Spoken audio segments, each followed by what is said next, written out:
শুভ সকাল বন্ধুরা, দোলন simple housewife চ্যানেলের 125 নম্বর ভিডিওতে তোমাদের সবাইকে স্বাগত। যে যেখান থেকে আমার ভিডিওটি দেখছো, আশা করছি তোমরা সবাই অনেক অনেক ভালো আছো। কিন্তু জানো তো বন্ধুরা, আজ না আমরা কিন্তু ততটাও ভালো নেই। তাই আজকে আর বললাম না যে আমরা তোমাদের আশীর্বাদে অনেকটাই ভালো আছি। আজ বৃহস্পতিবার, জানো তো বন্ধুরা, আর আজ কিন্তু অনেক ভোর রাত থেকেই সংসারের কাজবাজ শুরু করে দিয়েছি। আর তোমাদের দাদাভাইও কিন্তু মঙ্গলবার দিন বাড়ি এসেছিল, আর বুধবার অর্থাৎ কাল ভোরেই কিন্তু আবারও সাইটের কাজে চলে গেছে। এখন বাড়িতে আমি, আমার ছেলে আর মেয়ে। তো ভাবছিলাম আমরা না একটু বেলা করে ঘুম থেকে উঠব। তো কি হয়েছে জানো তো বন্ধুরা, কাল রাতে কিন্তু তেমন কিছু খাওয়া হয়নি। ওই যে সন্ধেবেলায় একটু নারকেল খেয়েছিলাম, তো আমার মেয়ে কিন্তু খায়নি, আমার ছেলে আর আমি খেয়েছিলাম। আর রাতে ওই যে তোমাদের দাদাভাই ভেটকি মাছ নিয়ে এসেছিল, সেটাই রান্না করেছিলাম। তো মেয়েকে কিন্তু সেটাই দিয়ে ভাত খাইয়েছিলাম রাত্রে। কিন্তু কি হয়েছিল জানো তো বন্ধুরা, আজ ভোর 4টের সময় না মেয়ে দেখছি হঠাৎ মামা করে ডাকতে ডাকতে খাটে না বমি করে ফেলেছিল। আর আমি উঠেই দেখছি পুরো বেড চাদরটাই পুরো গোটা গোটা ভাত বমি করে দিয়েছে। তো তারপর থেকেই কিন্তু ঘুমটা ভেঙে গেছিল। তো তারপর উঠে মেয়েকে না পরিষ্কার করিয়ে বেড চাদরটা বাইরে বের করে দিয়ে মেয়েকে না ঘুম পাড়িয়ে দিয়েছিলাম। আর আমি একটু বাইরে বের হয়ে হাঁটছিলাম। তো জানো তো বন্ধুরা, কিছুক্ষণের মধ্যেই না মেয়ে দেখছি মামা করে আবারও ডাকছিল। তো ছুটে যেতেই দেখছি মেয়ে বলছিল যে মা আমি না বিছানায় পটি করে ফেলেছি। কিন্তু গিয়ে দেখলাম বিছানায় পটি করেনি। তো আমি ভাবছিলাম প্যান্টে মনে হয় পটি করেছে, তাই বাইরে ওকে এনেছিলাম। আর বাইরে আনতেই না দুয়ারের সামনে প্যান্টটা খুলছিলাম, তখনও কিন্তু পায়খানা করেনি। আর আমার মেয়ে না দুটো প্যান্ট পরা ছিল, একটা লম্বা প্যান্ট আর একটা ছোট প্যান্ট। তারপর দুটো প্যান্ট খুলতেই ওখানেই কিন্তু পটি করে ফেলেছে। আর তখন থেকেই কিন্তু শুরু হয়ে গেছে মেয়ের পায়খানা আর বমি। আর তার চেয়ে কি জানো তো বন্ধুরা, তোমাদের দাদাভাই না যখনই বাইরে কাজে চলে যায় তখনই কিন্তু আমার মেয়ের শরীরটা অসুস্থ হয়ে পড়ে। আর এটা একবার না, যখনই তোমাদের দাদাভাই বাইরে গেছে তখনই কিন্তু আমার মেয়ের একই অবস্থা হয়েছে। বাইরে বলে না, তোমাদের দাদাভাই বাড়িতে গেলেও কিন্তু মেয়ের একই অবস্থা হয়ে থাকে। তো এই 4-5 দিন বাড়িতে ছিল, তখন কিন্তু কোনো অসুবিধে হয়নি। আর বাড়িতে এসেই না যেই না চলে গেছে আবারও কিন্তু শুরু হয়ে গেছে। আর তারপরে না মেয়েকে ধুইয়ে পরিষ্কার করিয়ে আবারও ওকে ঘুম পাড়িয়ে দিয়েছি। আর তারপরেই কিন্তু আমি দুয়ারের সামনে উঠোনটাকে ডেটল দিয়ে ফিনাইল দিয়ে ভালো করে পুরো উঠোনটায় ধুয়ে পরিষ্কার করে নিয়েছি। আর এখন কিন্তু বেড চাদর, মেয়ের প্যান্ট সবই ভালো করে ধুয়ে নিয়েছি। আর বাসনটাও ধোয়া হয়ে গেছে। আর জানো তো বন্ধুরা, বাসন ধুতে ধুতেই তোমাদের দাদাভাইও কিন্তু ফোন করেছিল আর বলছিল একটা ওআরএস আনাতে। তাই ছেলেকে ঘুম থেকে ডেকে দিয়েছি। আর এখন তো 8টাও বাজেনি, এখন এই 7টা বাজে। আর এখন কিন্তু বাজারে দোকানও খোলেনি।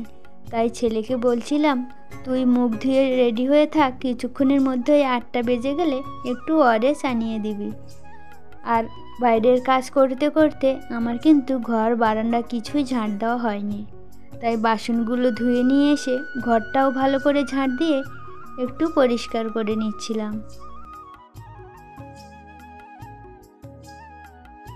আর আমার ঘর বারান্দা ঝাঁট দিতে দিতে ছেলেরও কিন্তু মুখটা ধোয়া হয়ে গেছে।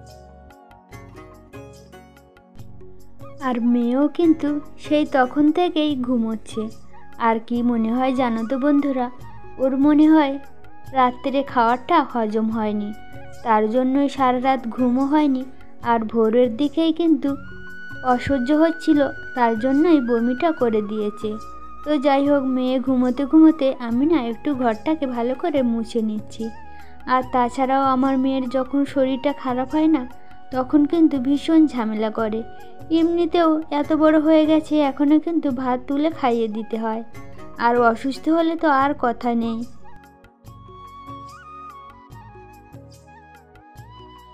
আর জানো তো বন্ধুরা, আজও কিন্তু ভীষণ ঠান্ডা রয়েছে। তো আমার না সেই ভোর থেকেই কাজ করতে করতে ঠান্ডা কী জিনিস ভুলে গেছি। আর চাদর গায়ে দিয়ে না ভালো করে কাজ করাই যায় না, তাই চাদরটাকেও খুলে নিয়েছিলাম। আর এবার কিন্তু ঘরটা মুছে নিয়ে ঘরে চলে এসেছি। তো দেখেছো আমার বিছানাটার কী অবস্থা। আর আমার মেয়ে কিন্তু সেই তখন থেকেই অঘরে ঘুমোচ্ছে।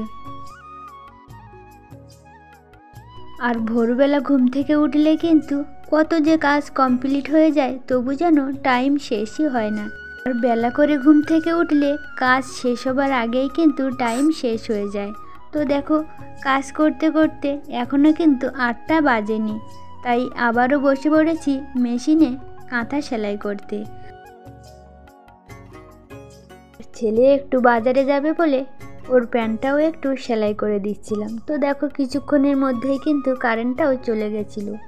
আর এখন দেখতে দেখতে 8টায় 12 বাজে। আর জানো তো বন্ধুরা, ছেলেও কিন্তু বাজার থেকে চলে এসেছে। আর ছেলের গলা শুনে কিন্তু মেয়েও ঘুম থেকে উঠে গেছিলো, তাই আমি বিছানাটাও একটু ভালো করে গুছিয়ে নিচ্ছিলাম। আর আজ তো বৃহস্পতিবার, আজ না বিছানাটাও এমনি অগোছালো ছিল। তাছাড়াও প্রতি বৃহস্পতিবার করে আমি না সব দিকে একটু গুছিয়ে রাখার চেষ্টা করি, তাই সবগুলো খাট থেকে নামিয়ে নিয়ে ভালো করে সব কিছু মুছে নিচ্ছিলাম। আর জানো তো বন্ধুরা, মেয়ের ঘুম ভেঙেছে বলতে কি জানো তো, ছেলেকে না বলছিলাম একটু মুরগিকে চাল দেওয়ার জন্য। আর চাল দেওয়ার কথা শুনেই কিন্তু মেয়ে ঘুম থেকে উঠে গেছে আর বলছিল, দাদা নয়, আমি মুরগিকে খাবার দেবো। আর 2 ভাই বোনেই কিন্তু চলে গেছে বাইরে মুরগির কাছে। আর বিছানা ঠিক করতে করতে তোমাদের দাদা ভাইও আবারও ফোন করেছিল, বলছিল মেয়েকে ওআরএসটা খাইয়ে দেওয়ার জন্য। তাই মেয়েকে আর ছেলেকে ডেকে নিয়ে একটু ওআরএস গুলছিলাম মেয়েকে খাইয়ে দেওয়ার জন্য। তো দেখো, ওআরএসটা না পুরো 1 লিটার জলের মধ্যে ভরে নিয়েছি। আর তারপর না মেয়েকে একটা গ্লাসে করে দিয়ে দিয়েছি। আর মেয়ে একা একাই কিন্তু সুন্দরভাবে খেয়ে নিয়েছিল। তারপর মেয়েকে জলটা খাইয়ে নিয়ে আবারও চলে এসেছি বিছানাটা একটু গুছিয়ে নিতে। আর আমাদের কিন্তু এখনও খাওয়াই হয়নি। আর এখন দেখতে দেখতে জানো তো বন্ধুরা, পুরো 9টা বেজে গেছে। আর সকালবেলা থেকে কিন্তু অনেক কাজই করেছি, কিন্তু এখনও রান্নাটা করা হয়নি।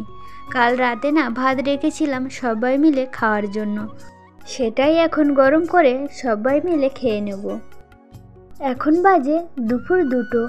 আর আমাদের কিন্তু দুপুরের চান খাওয়া দাওয়া সব কিছু কমপ্লিট হয়ে গেছে। আর এই যে মুরগিটা ওই সাইডে বাঁধা ছিল, তো এখন সবাই মিলে ঘুমাবো বলে এইখানে দুয়ারের সামনে বেঁধে দিয়ে একটু খেতে দিয়েছি।